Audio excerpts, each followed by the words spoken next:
the question is, if you get a cloth dripping wet without gravity and you wring it out, what's going to happen? What will happen to a wrung out cloth? So, and I had to use equipment that was here on board the space station. We may have the coolest washcloths ever here on the space station. I'm going to show you. Here's one of our washcloths. And it's compacted. It's put down into this little tiny hockey puck so that it saves space. But when you open up a hockey puck and you pull out your washcloth, this is the one I'm going to use for the experiment today. And so when you open up your hockey puck and turn it into a washcloth, it was compressed in a great big vise somewhere.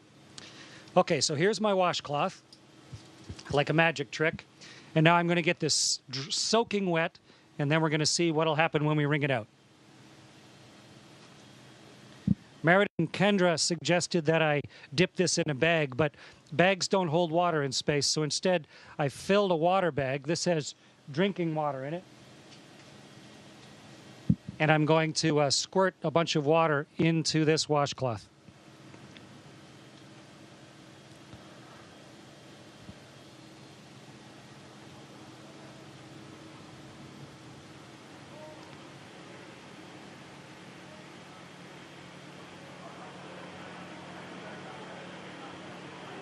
Okay, so here's a soaking wet washcloth.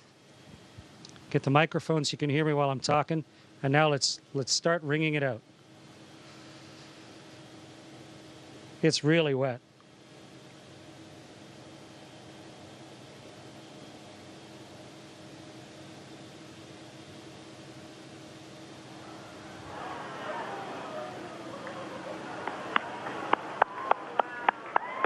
It's becoming a tube of water.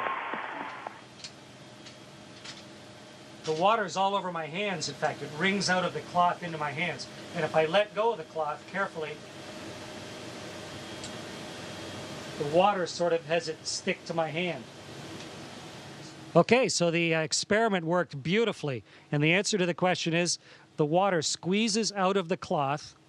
And then because of the surface tension of the water, it actually runs along the surface of the cloth and then up into my hand, almost like you had Jell-O on your hands or gel on your hand, and it'll just stay there. Wonderful moisturizer on my hands. And the cloth doesn't really unravel itself. It just stays there floating like a dog's chew toy, soaking wet. Great experiment, worked perfectly. Meredith and Kendra, congratulations. Great idea.